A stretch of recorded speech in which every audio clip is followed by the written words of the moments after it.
So hello everybody, good afternoon and welcome back to the live Hindu analysis class. Today the date is 25th of August and we are starting with today's Hindu analysis. But before that, let us quickly take a look at this article, this question. Two questions from yesterday's class only, fine. So quickly have a look at it. Consider the following statement. Since this was your homework, so I hope you would have solved it. Let us quickly discuss this. So first is the national curriculum framework has been chaired by K. Kasturi Rangan. Correct. The NCF has suggested two language formula for class 9th and 10th. This is incorrect because it has suggested three language formula for 9th, 10th and two for 11th, 12th. Means one native language and one foreign language. Here two native language and one foreign language. According to NCF, all students will be allowed to take board exams only once. No, not only once, but rather twice a year. Fine. And the highest marks that you will get would be counted as in your final merit list. So therefore, the two statements are wrong, 2 and 3. So only correct answer, only correct pair you can say is only one. Fine. Next question, subjective one, and this is related to your can AI be ethical and moral? Critically examine. Question was for 10 marks, 150 to be written in 150 words. कल हमने एक discuss किया था article on your opinion page of the Hindu and that was can this AI be ethical or moral? So वहाँ पे हमने देखा कि writer ने ये लिखा कि कहीं ना कहीं कांतियन एथिक्स से अगर हम बात करें जहाँ पे ऑटोनॉमी की बात की इमैनुअल कांत ने, आप GS4 के स्पेशली आप सिलेबस पार्ट में पढ़ते हो theoretical part aspect of your ethics syllabus where we talk about the Kantian ethics. Immanuel Kant ने जो theory दी थी of ethics, fine. So there he talked about autonomy, there he talked about morality, so and of course ethics as well. So of course the writer was questioning the whether AI can be ethical and moral. So he said, of course, it won't be a right time to say, but of course the things are like it is wrong to expect at this stage that AI can be autonomous. AI can be autonomous based on the Kantian philosophy, but we cannot expect this AI. Basically these are machines, artificial intelligence or artificial. So of course machines cannot be expected to be ethical, cannot be expected to be moral, fine. But somewhat, this would be a straightforward this conclusion, but instead of that, so again we need to follow the same body structure, that intro, body and conclusion, the answer structure, and you can start with giving the a positive and affirmative introduction. For example, increasingly machines and artificial intelligence are assisting humans in decision making, particularly in governance. Fine. So this is just two lines of your this introductory line introduction. Fine, on a positive note, but somewhat you can also mention that however, the adoption of AI in decision making is not without its potential pitfalls. Fine. So this should be complete around 3 to 3.5 or 3 to 4 lines of your introduction. Fine. And then ethical challenges की बात हम कर सकते हैं इसमें. For example, we can start with Immanuel Kant's ethical philosophy, where he emphasizes autonomy, rationality, and the moral duty of individuals. Fine. So we can check it out on all the three these dimensions, whether AI can be autonomous. Of course they can be. Whether they can be rational, this is a questionable. And moral, can they be moral like humans? Again, it's a questionable. Again, it's a doubtful. Fine. So this is how we can explain this answer. Alongside, you can also mention the 3 laws of robotics that we discussed in that article yesterday, that was given by Isaac Asimov. Then further moving to, you can also quote the studies of Moore, that is we talked there about the artificial moral agents. Fine. So Moore's 2006 study, where he classified actually into 4 categories of machines agents related to ethics. Fine. And there we discussed, first is ethical impacts agents. Fine. Second was like implicit ethical agents, then third was explicit ethical agents, and the fourth one was full ethical agents. So on these 4 parameters we can check it, we can again analyze to what extent this AI, artificial intelligence or machine learning can be ethical or moral. Fine. And finally, you can conclude like on a positive note. For example, there are questions which the governments would grapple with eventually, of course, like questions like the notion of punishing the AI system becomes problematic. How would the developer or the official then be made accountable if AI becomes default, or let us say some was defaults? Or will the liability fall on the AI system or the developer? Again, this is a question. So these are the certain questions which needs to be addressed eventually. And programming ethics into machine is complex, and the world must proceed therefore cautiously. So this is how we can conclude this. That's complete. That completes your answer. Fine. So let us start with the today's discussion itself, today's Hindu analysis itself. Okay, so this is today's newspaper, 25th of August, and we are starting with the front page, the first page.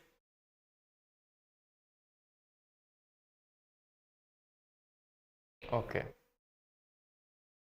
So here is the first page, and Prime Minister Modi and President of China Xi Jinping call for a speedy engagement along LAC, that is line of actual control.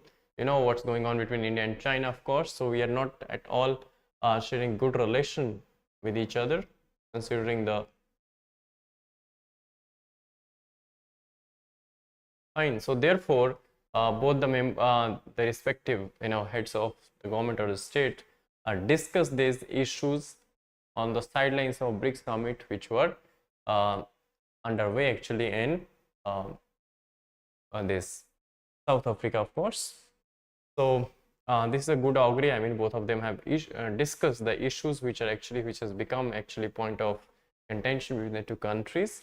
So BRICS decides to include 6 new members. So apart from the 5 members, BRICS itself, Brazil, Russia, India, China, and South Africa, now 6 additional members joined the BRICS. So total this stands at 11 now. Total membership of the BRICS now stands at 11, and these 6 new members are, of course, Argentina.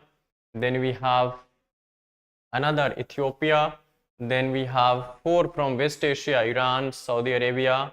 Then we have this Iran, Saudi Arabia, then UAE, and then one more, probably Libya.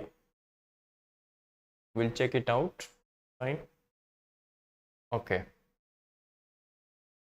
So Chandrayaan rover has begun mobility operations, said ISRO. So finally, after the successful landing of soft landing of this Chandrayaan-3 mission lander, especially Vikram, on south pole of the moon, now the system is actually running. Our Chandrayaan rover has begun mobility operations. So everything is fine till now. Okay. Next, missing RTI details will be restored, says government portal. Fine. So this is the 3rd time in recent months that the portal has gone into maintenance mode without offering any new features. So sometimes what happened that you can see the missing of files or information from the portal of RTI itself, right? Information we're talking about. So now the body has said that will be of course restoring the same data. Okay. Further moving to, okay, so this is related to the city Delhi page. We can skip those who are from Delhi to read, or if there is something important, of course we will also cover the same. Otherwise we can leave it. You can see on the states page more or less you find politics only, and Rajasthan will be made TV free by 2025 with sustained efforts. You can see.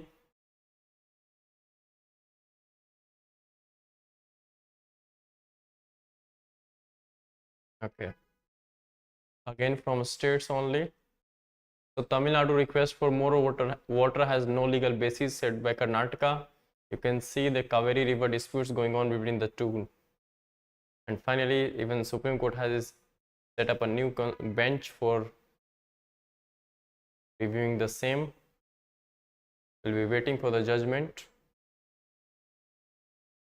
Okay, so finally we have landed on this editorial page, and this is important considering the current BRICS summit, which just yesterday only, from 22nd to 24th of this August, concluded in this Johannesburg, South Africa. So let us have a look at Africa first. So writer, IFS, foreign Indian Foreign Service officer who served as the ambassador, you can say, to Algeria, and High Commissioner to Nigeria as well. So he's well, equipped with the African this continent. So India's G20 opportunity for an African renaissance. He's saying, can India's, he is actually suggesting that somewhat the India's presidency to the G20 especially, and because Africa is at the center of the G20 presidency of India. Plus, apart from that, in this article, let me brief you first that somewhat writer gives firstly the basic introduction or information about this African continent. And African continent comprises of 54 countries. Over a quarter of the global south is here, because you see poorest nations from Africa, you see developing countries from Africa. So this continent itself is a developing one, or least developed one, you can say. So it is populated at BRICS and G20 by South Africa. Of course, South Africa, from the out of 54 countries, you see somewhat leading the African nations at the international summits, you can say, or the reputed bodies, for example BRICS, G20 and G20. And this has been labeled as representative of black continent, that is African continent we are talking about. So therefore, challenges and disruptors. First of all, what are the issues in Africa itself, African continent? So let us take it one by one. Africa in general and the Sahel region in particular. So Sahel region जो है आप लोगों के लिए homework है, map based ये location है, तो आप लोगों ने अपने एटलस पे इसको लोकेट करना है. But for the time being I am telling you where this region actually. So Sahel region actually encompasses the area between northern Africa and southeastern, south central Africa, actually you can say, from Senegal eastward to Sudan. Eastward to Sudan means Senegal in the west and Sudan in the east. So this region, this whole Mauritania, then we have Mali, Chad, Niger. So all these countries actually comes in this region. We call it Sahel region. Fine. You need to locate it on this atlas. So Africa in general and the Sahel region in particular are passing through several existential challenges such as misgovernance, unplanned development, the dominance of ruling tribes and corruption. तो जब इस तरह की चीजें होती हैं, whenever there is a inefficiency in governance, corruption and all that, so it says stage for another, either the military or another set of governments, or let us say militia organizations like Islamic terror organizations, to replace the elected government, fine, at the guise of under the guise of misgovernance, you can say, or corruption charges. So recently, new disruptors such as Islamic terror, inter-tribal scrimmage, changing climate, runaway food inflation, urbanization, and youth unemployment have further stained the traditional socio-political fabric of African continent. So you can see these are all the issues actually Africa facing today. As the past military interventions by France, the United States and Russia's Wagner Group was in news recently, to curb the militancy have shown they frequently become part of the problem. Fine, कि आए तो ये थे solution निकालने, but over the time they become itself the part of the problem. So these interventions have costs, इस sense में keeping dictatorship in power to protect their economic interest, such as uranium in Niger. Remember, African continent is endowed with lots of natural resources. For example, uranium in Niger, gold in Central African Republic, and oil in Libya. So you can see how valuable these lands are. So especially, even you see there's a great demand for diamonds. So even in diamond market, you see De Beers, one of the company of South Africa, has major share in the global market. Fine. So all you see, all the precious somewhat this from minerals to Of course, you can say uranium, gold, and diamond, they have the major share, or they are the major stakeholders, but still poor and developing ones. So until recently, African nationalists took pride in the continent having seen the last of generals in power, but thanks to the socio-political disorder highlighted, the past decade has seen the generals coming back in Egypt, means this overthrowing the democratic elected, let us say, governments and replacing the elected governments with the military rules. For example, recently हमने देखा niger में, so Egypt, Burkina Faso, Mali and Niger, fine. The armed forces in Libya, Gaddafi and all मारे गए, and Sudan have split and are vying for supremacy. So while most military establishments in these countries are relatively weak and incapable of defeating the Islamists and tribalists, their top brass do not lack political ambitions. तो देख सकते हो कि कहीं ना कहीं जो पहले के डिक्टेटरशिप थी, या डिक्टेटर से स्पेशली लिबिया हो गई या सीरिया तो चलो फिर भी, बट लिबिया में स्पेशली गद्दाफी का राज था, वहाँ भी गद्दाफी को फिर सूडान में ऑपरेशन किया अमेरिका ने. सो ऑफकोर्स यहाँ से जो डिक्टेटरशिप है उनको हटाया गया, या एट टाइम्स उनको बनाए भी रखा गया for protecting all this important minerals and resources. ठीक है, so depends on how the countries actually or where their interest lies. Fine. So you can see, apart from this, the more important thing for us is here in the last two paragraphs, especially how India can take a lead here. So recently what happened after there was an overthrow of government in Niger, and now there is a junta rule or military rule. So what happened, there is a body called ECOWAS, that is Economic Community of West African States, recently threatened to act militarily against Niger's junta, that is military. But two member states of this ECOWAS, Mali and Burkina Faso, both run by the military government. So of course military governments अगर run कर रही है, niger में भी military rule कर रही है, overthrow कर दी elected government को, तो of course ये oppose करेंगे, that's a natural thing. So these both countries, Mali and Burkina Faso, has opposed actually the ECOWAS action. You can say this military action against Niger's military or junta. Similarly, Sudan's warring generals have defied calls for ceasefire. So you can see even all not well within this ECOWAS, that is a Western African this group, you can say. Now eroding international support. In this paragraph, writer talks about China more or less with respect to Africa at the center, of course. So eroding international support. Africa's problem are further compounded by an erosion in its international support base. China has been Africa's largest trading partner and investor, but a slowing economy and trade have reduced its appetite for Africa's commodities. You know that China is actually struggling with its economy, fine, if you see today. So of course that's why writer is mentioning this thing is somewhat appetite for Africa's commodities or the products for Chinese somewhat has been slowing down due to the slowing down of its domestic economy itself. So its Belt and Road Initiative, for example, has raised the debts of some African countries to unsustainable levels, in turn causing them to cede control of some of their assets to China. Of course, this is labeled as debt trap diplomacy. Fine, this is what China did, or to a greater extent, not just in African nations, but even across the, you can say, even in Sri Lanka. Fine. So पहले loan इतना दे देता है China, फिर जब आप repay नहीं कर पाते हो, then China asks for some substantial assets in return. ठीक है, so this was called debt trap diplomacy. Okay, Russia previously promoted the Wagner Group in Africa as a shortcut for security, but after the militia mutiny against the Kremlin and the death of its chief in an air crash on Wednesday, the situation is unclear. So you can see both the players quite active in Africa, especially the China and Russia.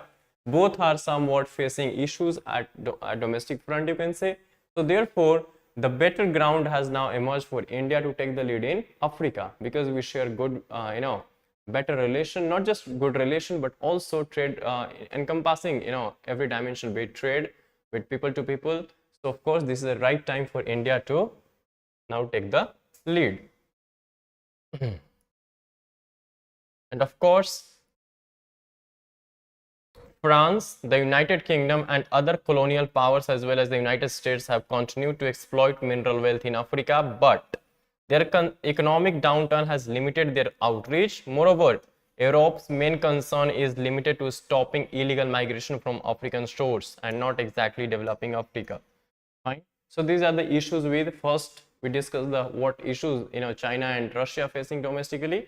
So therefore they are not in position to actually keep on marching or keep on investing or let us say be at the center stage in African growth story. Then apart from that, you can see the developed nations as is France, UK, US, all of them are more or less, especially European nations, are interested in especially stopping illegal migration from African shores and not exactly in developing Africa, or they are more interested in safeguarding their interest of mineral resources.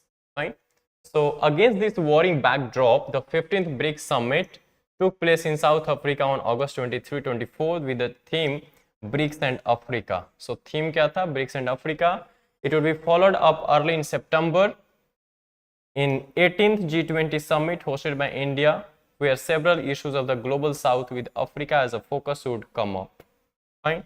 So this all, and the annual session of the United Nations General Assembly would also get underway post G20 summit. Fine. So these are the three forums where Africa could be at the center. So India's robust ties and what lying ahead for India. How we can navigate now India's this relation with respect to South Africa. So India's robust ties. India's ties with Africa are deep, diverse and harmonious that range from Mahatma Gandhi's satyagraha against the apartheid to the UN peacekeeping role.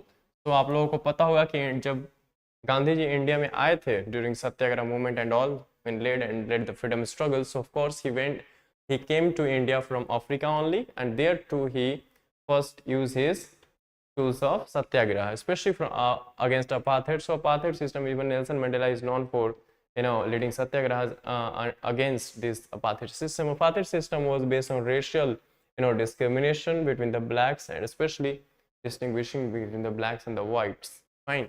So it's a kind of racial discrimination. Although we now import less oil from Africa and sell fewer agricultural products, India and Africa trade reached $98 billion in 2022 and 23. So financial year 23 की बात करें तो somewhat our bilateral trade touched $100 billion, exactly $98 billion. So India's investment and other socio-economic engagement with Africa remain robust, especially in such sectors as education, healthcare and telecom, IT, appropriate technology and agriculture. India was somewhat fifth largest investor in Africa, you can see, and extended over 12.37 billion in concessional loans. India has not just invested this much, but also completed 197 projects and has provided 42,000 scholarships since 2015. So approximately 3 million people of Indian origin live in Africa. Many for centuries, they are Africa's largest non-native ethnicity. Means in Africa you find the largest population of any other country that is of Indian origin. So all these are the all these somewhat are the testimony of our robust ties with Africa. Apart from that, India is well placed to leverage its comprehensive profile with Africa. Why so? Because we have discussed the issues of China, what China is facing, what Russia is facing, how the West and US especially, to what extent they are interested in developing Africa. So you have seen all of these countries interest lies somewhere else. So therefore India is well placed to leverage its comprehensive profile with Africa to help the continent, especially African continent, either bilaterally or through these multilateral forums. Its hosting of the G20 summit will present it with a historic opportunity to up the ante, means make more efforts. It could consult like-minded G20 partners and multilateral institutions for comprehensive semi-permanent platform to resolve the stalemated security and socio-economic situation in several parts of the Africa.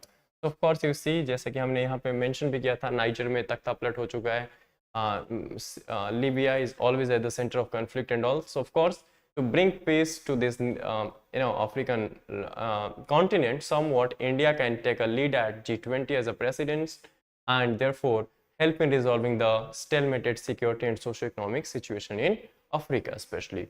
Therefore, it should deliver political stability and economic development by combining peacekeeping with socio-political institution building. So we can offer force multipliers such as targeted investment and transfer of relevant and appropriate Indian innovations, especially such as JAM, that is Jan Dhan Aadhaar and Mobile, JAM Trinity in short. Then we can also leverage or offer Africa our UPI, Unified Payment Interface, and at the same time aspirational district program, that is now we have started aspirational blocks program recently. So aspirational district program means we are aspiring to develop our let us say lagging districts or less developed districts, so the poor districts. So on the similar lines we can do something like this, or encourage African nations to emulate these models and therefore improve their own.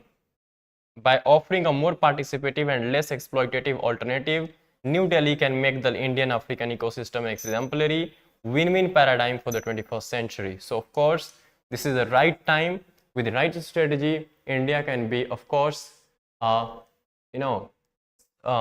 nation which could be trusted. Of course it is we share a good this relation or goodwill with respect to African nations or African continent, but of course we need to further move strongly on this path, and therefore we can be somewhat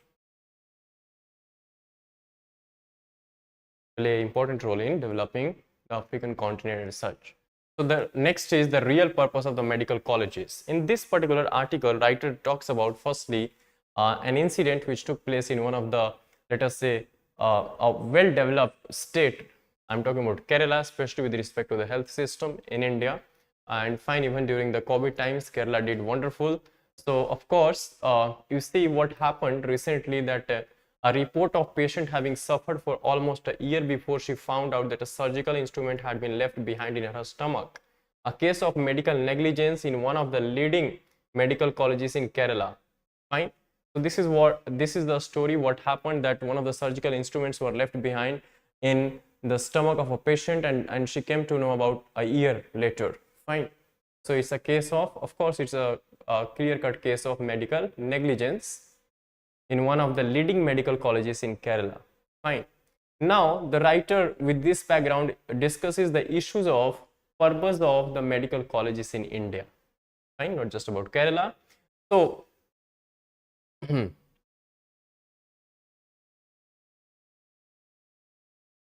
and he also raises the issue with growing vacancies in seats to BDS, that is Bachelor of Dental Surgery, and MDS, that is Master of Dental Surgery courses in dental colleges across the country.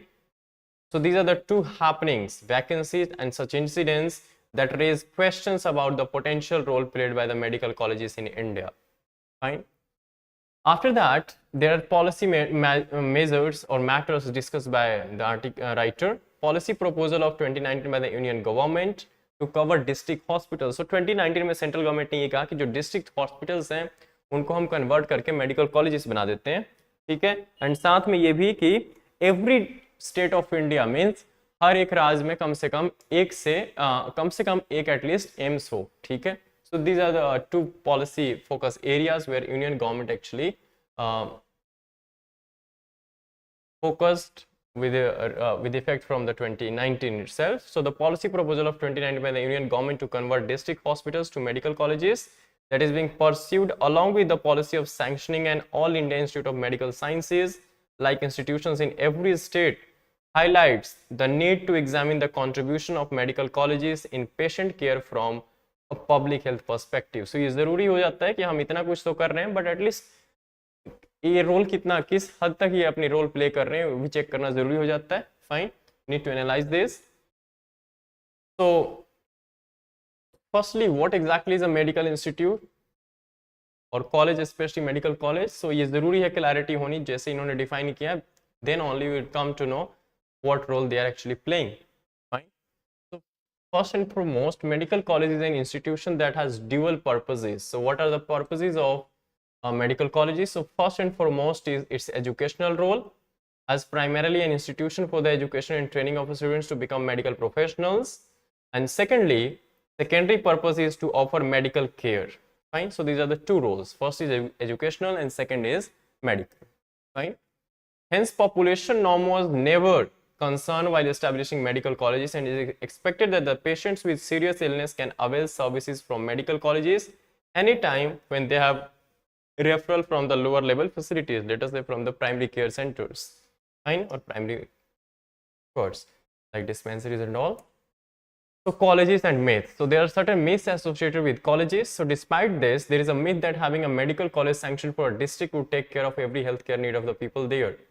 तो ये एक myth है कि कहीं ना कहीं कि हर आप डिस्ट्रिक्ट के लिए मेडिकल कॉलेज सैंक्शन कर दो, डिस्ट्रिक्ट हॉस्पिटल जो थे चल रहे थे उनको रिप्लेस करके मेडिकल कॉलेज बना दो, या हर स्टेट में आप एम्स की प्रोविजन कर दो कि हर स्टेट में हम एक नया एम्स खोलेंगे.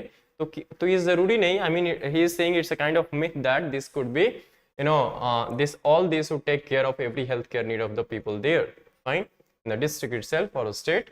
So added to this is a potential real estate issue. क्या है?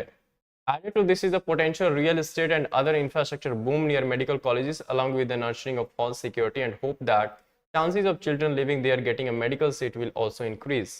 So these are all myths. He's saying the popular support and goodwill for a medical college is supplemented with another myth that producing more medical professionals is a solution to the issue of inadequate access to health care.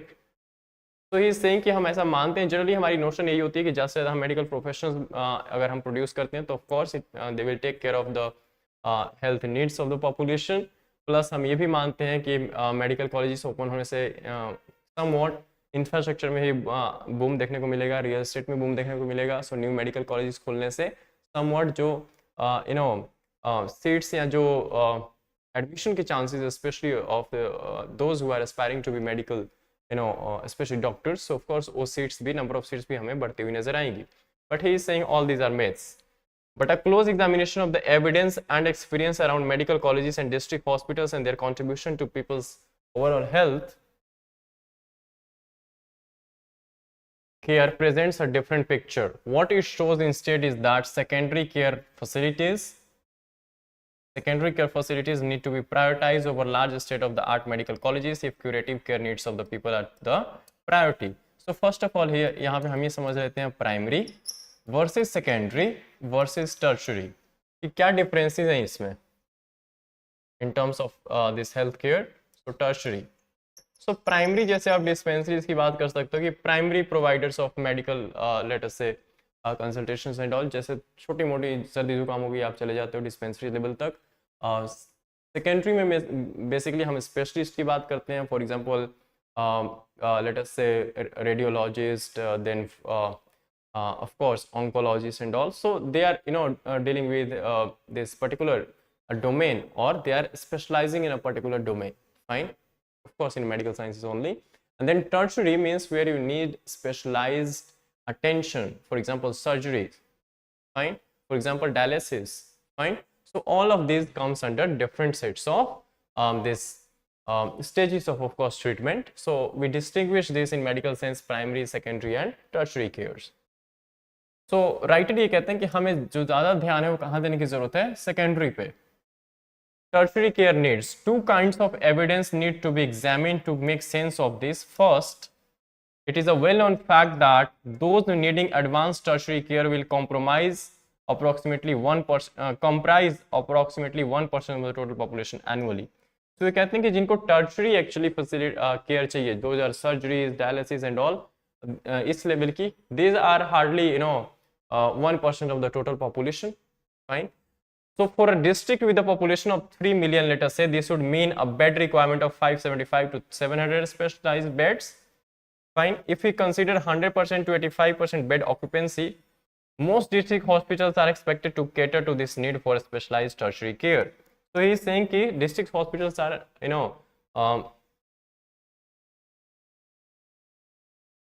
district hospitals are capable enough to cater to this growing demand, this much of demand, especially of specialized tertiary care.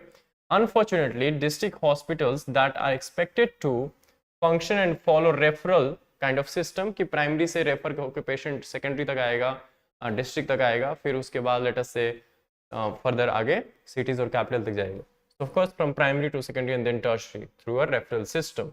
from the lower level facilities face multiple challenges in the form of poor infrastructure that includes lack of specialists and no referral system, especially अगर हम district level hospitals की बात करें तो, which is partly due to non-functional secondary level facilities or care facilities.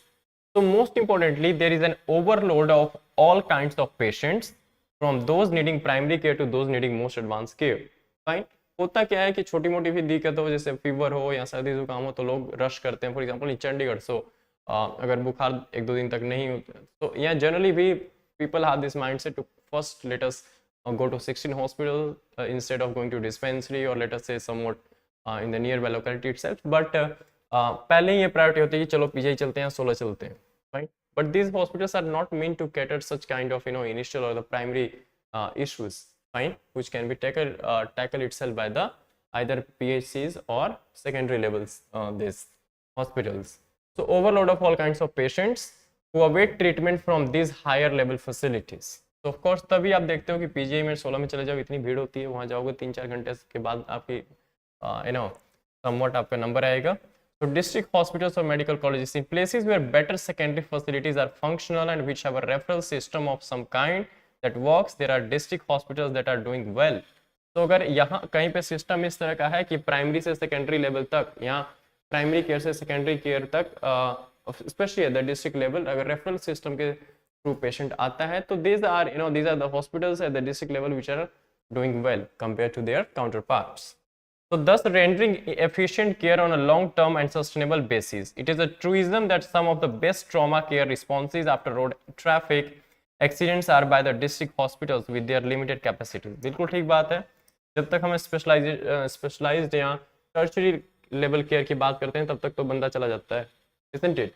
So we rush towards getting especially trauma care, trauma related अगर accidents patient है कोई तो उसको रश कर कोशिश होती है कि जहाँ नियर बाय जहाँ भी हॉस्पिटल हो इमीडिएटली ले जाओ. तो this is a model to be emulated. तो कहते हैं कि इस मॉडल को हमें फॉलो करना चाहिए. Means he is emphasising more on the district hospitals. ठीक है कि we should can keep at the centre the district hospitals alongside. कहते हैं कि डिस्ट्रिक्ट हॉस्पिटल को मेडिकल कॉलेज बनाने की जरूरत नहीं है. Let us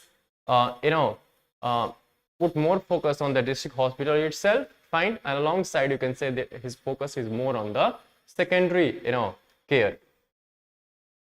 Okay, so some district hospitals have a history of resisting the proposal to convert medical colleges and still doing well in patient care. On the contrary, some of the well-functioning medical colleges across the country face problems such as crowding of patients in need of primary and secondary care, which could otherwise have been handled by the lower level facilities or the district hospitals. बिल्कुल ठीक बात है. Medical practitioners in most medical colleges in the country will agree that more than 80% of the cases that are treated in medical colleges do not really warrant treatment under tertiary specialty care. बिल्कुल ठीक बात है. आप PGI जाओ, आपको पता लग जाएगा कि वहाँ पे बहुत सारे ऐसे लोग हैं जिनको कि स्पेशलाइज्ड सर्विसेज की जरूरत नहीं है. ठीक है, इसलिए हमें वहाँ रश भी देखने को मिलता है इतना.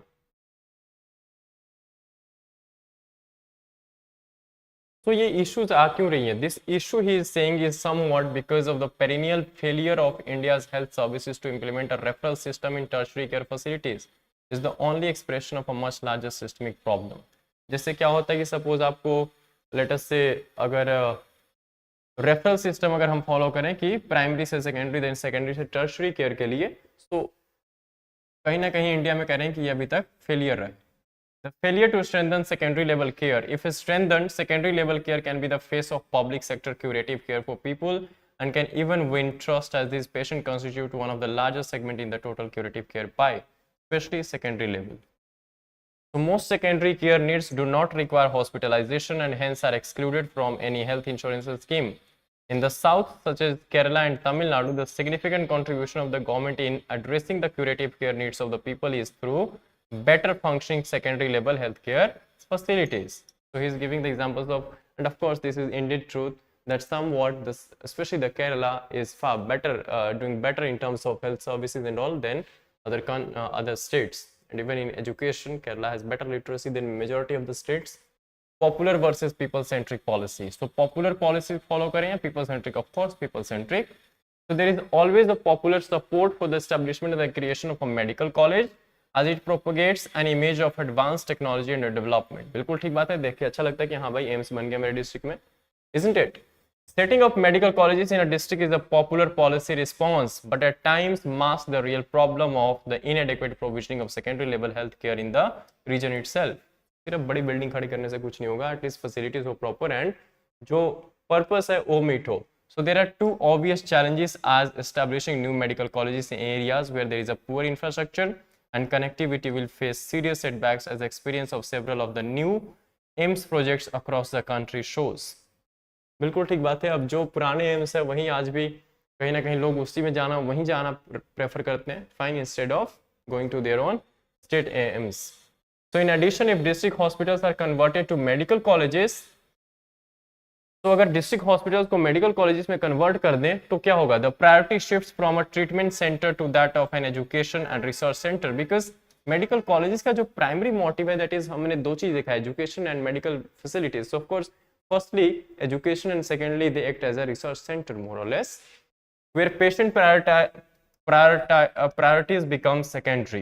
In either case the challenges of ensuring a referral, that is gatekeeping, will continue unless secondary facilities are developed adequately. So secondary facilities, especially at the district level, we need to focus more. So there is a need to shatter the myth of medical colleges being the ideal site for healthcare solutions as far as the masses are concerned. Instead, strengthening secondary level curative care can be the best policy for the governments to strengthen their healthcare system. If this is done, it can be a strong regulator for the commercial private sector, which survives on the less complex secondary care needs of the people. Of course, if you see, mostly the private commercial, जो private hospitals and they cater to the needs of secondary level requirements especially, and that's why they are thriving, because this is the loophole or the gap in the public health and these services or the public policies, health policies, where actually they are taking advantage of the same. So the focus is, the entire focus of this article is on district hospitals and you can say secondary level cares, fine, in order to reduce the overload on tertiary care or tertiary facilities, medical facilities. So middle way is of course secondary. Next important article is this, India and the Northern Sea Route, NSR in short. So India over the time, and why we are discussing this, why it is important, this again, this is a second homework for you to locate this Northern Sea, especially Arctic Council, Arctic Ocean especially, and the seas nearby like Bering and Kara Strait, Bering Sea, Kara Sea, all. Fine, these are your homework. Especially map part जो है वो काफ़ी crucial हो जाता है, सो आप लोगों को रोकेट करना है. फॉर एग्जांपल बेरेंट सी आपको पता होना चाहिए कहाँ है, मुरमांस्क पोर्ट कहाँ पे है, this is a port, fine. साथ में कोला पेनिनसुला देखोगे एडजेसेंट है मुरमांस्क के. After that another location which is important, बैरक Kara Sea, fine, here you find Kara Strait as well. Then apart from that we need to locate especially the Arctic Council. Arctic Council के बारे में भी पता होना चाहिए. ये जो सेंटर है पूरा, this is central Arctic this ocean और the countries which are bordering actually the Arctic Council. I'll be coming to that. So if you see somewhat, these are the actually important, you can say, locations that you must be aware of, especially the Barents Sea, Kara Sea, ठीक है, this Murmansk port, ठीक है. तो क्यों हम इसको discuss कर रहे हैं, I am coming to that. Recent time में क्या हुआ कि देखने को मिला है कि जो फ्रेट है हमारी, जो हम इंडिया की शिपमेंट है, वो मुरमांस्क पोर्ट से बहुत ज़्यादा ग्रोथ देखने को मिला इसमें. क्यों ऐसा क्यों हुआ है, so will be coming to that. You can see quickly that somewhat India's involvement in Murmansk cargo traffic has increased significantly, with the country handling almost 35% of the cargo at Murmansk port in 2023. Murmansk port है कहाँ पे, so this is the northern part of or this Russia, especially from Moscow कह सकते हो. almost 2000 kilometre की दूरी पे है from Moscow, north west of Moscow, fine, at a distance of 2000. So has been showing greater interest regarding the NSR for a variety of reasons. So India क्यों interest show कर रहा है, उसके पीछे काफ़ी सारे reasons हैं. but first of all let us see ये फर्स्ट 7 मंथ्स अगर जुलाई तक की बात करें तो कहीं ना कहीं इंडिया की जो कार्गो शेयर है, और India got the lion share with 35% of 8 million tonnes of cargo handled by the Murmansk port. So why is the Arctic region significant to India? सबसे पहले जैसे क्लाइमेट चेंज की हम इश्यूज की बात करते हैं, so of course the vulnerability of the Arctic region which is above the Arctic Circle and includes the Arctic Ocean with the North Pole at its centre to unprecedented changes in the climate may have an impact on India in terms of economic security, water security and sustainability. क्यों? क्योंकि यहाँ पे हमारे interest कुछ involve है, will be coming to that one by one, क्या हमारे interest है यहाँ पे।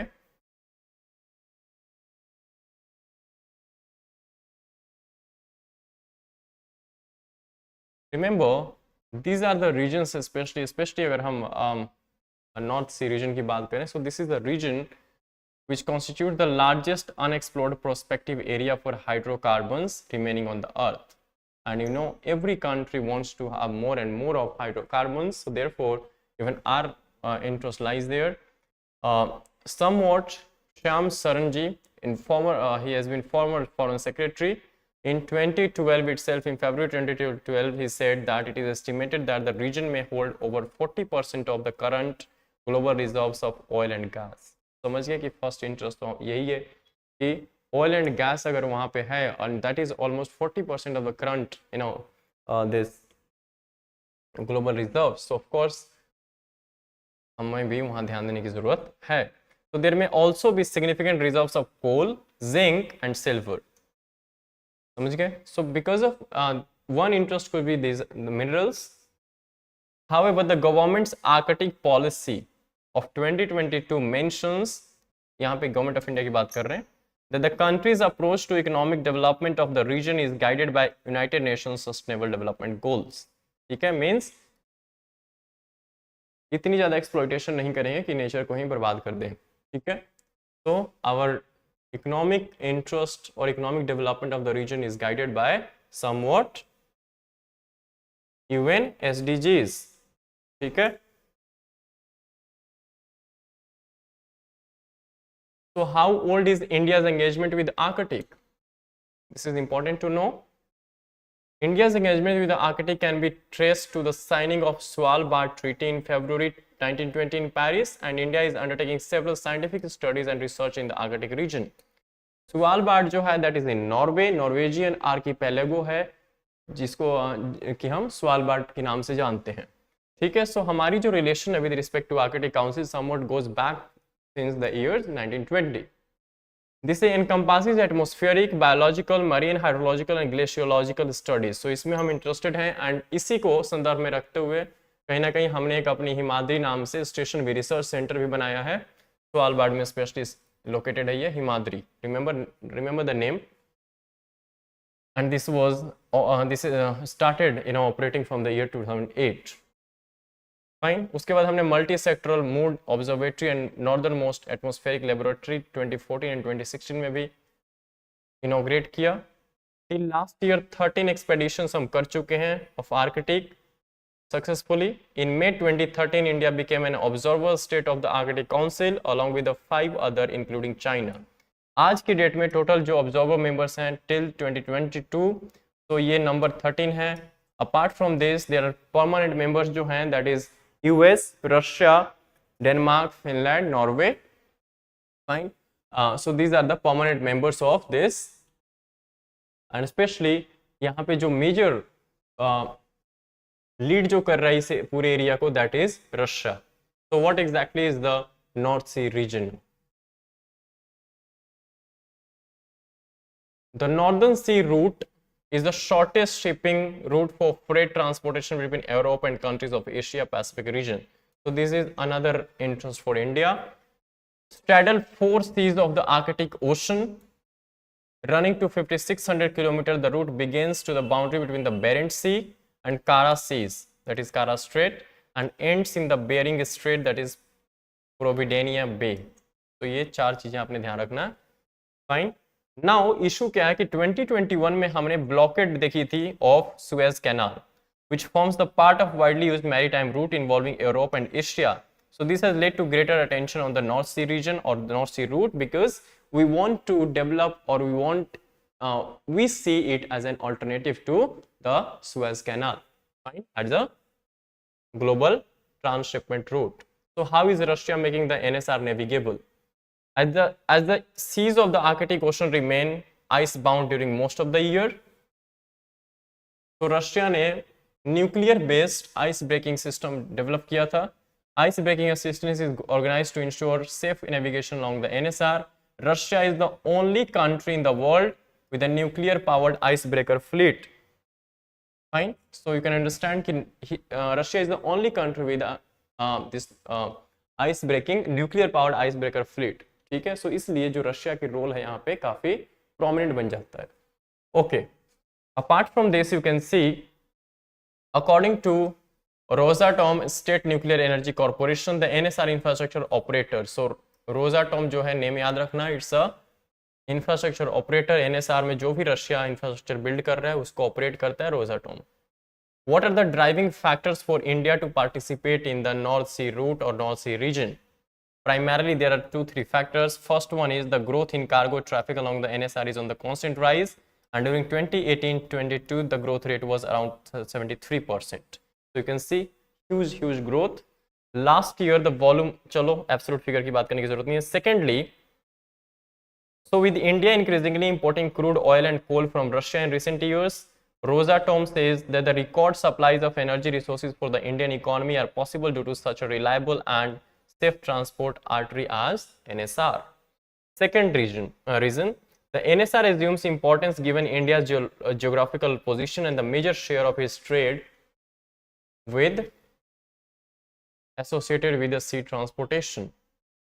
Third reason is we are developing Chennai-Vladivostok maritime corridor. Vladivostok Russia में based है, and Chennai of course, और Chennai so Tamil Nadu.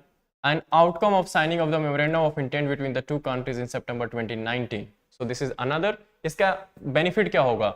The 10,500 km long CBMC passing through the Sea of Japan, the South China Sea and Malacca Strait, all these are important locations, will bring down transport time to 12 days. Almost a third of what is taken under existing St. Petersburg-Mumbai route of 16,000 km. तो अभी अगर हमें Russia से कुछ import करना है तो इस रूट से होता है, एंड अगर हम सीधा इस रूट को फॉलो करें CBMC डायरेक्ट, अगर हम मैरीटाइम ये कॉरिडोर बना लें तो ऑफ कोर्स 12 डेज ही लगेगा. Means this would be almost 1/3 of the time of the current one. Fine. So again this is a somewhat positive thing for us. That's why we are interested in this. Apart from that, the last reason is experts are discussing the possibility of China and Russia gaining collective influence over the NSR. So जरूरी है कि हम भी यहाँ पे बने रहें, अपनी स्टेक होल्डिंग जो है वो और इंटरेस्ट जो है वो शो करें, so that कि we remain a prominent player in this region. What lies forward? The NSR development plan until 2035 as approved by the Russian government last year sets the cargo traffic target as 80 million tons and 150 million tons for 2024 and 2030. Fine. In March, Russian delegation held meetings with the Indian business community in New Delhi and Mumbai on the NSR development. Fine. The delegation had promised to provide the availability of key components for the year-round operation of the route. Rosatom seeks the participation of Indian companies in projects related to the NSR. So this is a good thing that somewhat Russia is interested in or wants to take India on board for the development of this region. So that's important. As for the CBMC project, a workshop featuring stakeholders from the two countries is expected to be held in the second half of October upcoming. Fine.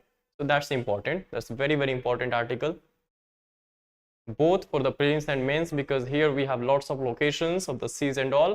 So please locate them on your atlas.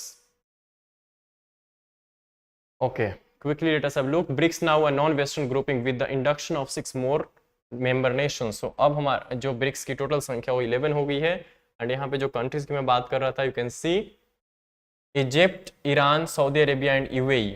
अब ठीक है, ये waste Asian region से, and Ethiopia and Argentina from south Africa and south America. So total 11 हो गई हैं अब ये जो नंबर्स हैं मेंबर नेशंस. तो इस पे हाँ, this is about Chandrayaan 3 know your rover Pragyan. Fine. Pragyan is the name of robber, Vikram is the name of lander. ध्यान रखना इसका.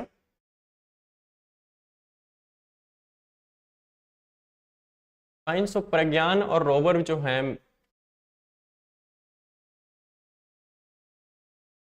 ये दो, especially what will the rover do on the moon? So first it will move around on the moon's surface in a low gravity and thin atmosphere in semi-autonomous way, avoiding hazards. Second, this instrument will study what the material on the moon's surface near the landing site are made of.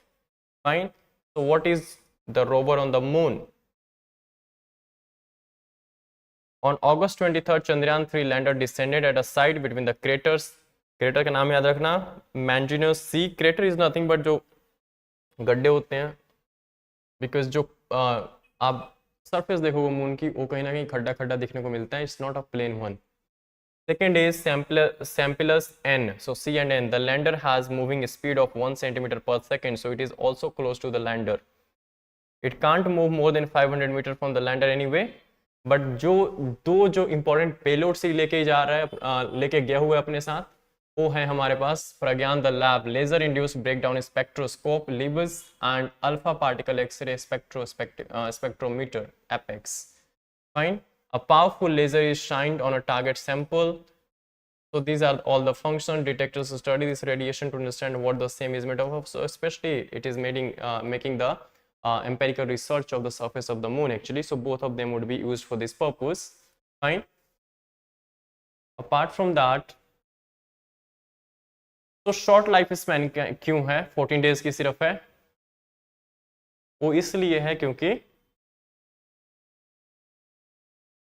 14 days के लिए ही sunrise, and because it is powered by solar panel, so उसके लिए जरूरी है कि sunrise रहे. So why does it have a short life span? When the sun sets on the moon, an area will become dark and very cold. So this can damage the battery and other electronic components. When the sun rises again after 14 days, the rover can return to life if the components have survived. This is unlikely कि 14 days तक darker, and very cold situation में हमारा rover जो है वो 14 दिन तक survive करे. This is very very difficult. So therefore that's why this has lifespan of only 14 days till the time sun is shining. Fine. All this applause from Chandrayaan-3 success. Okay. What else important? Miscellaneous facts. Prime Minister 6 level playing field for smaller e-commerce companies. Fine. That's a good thing.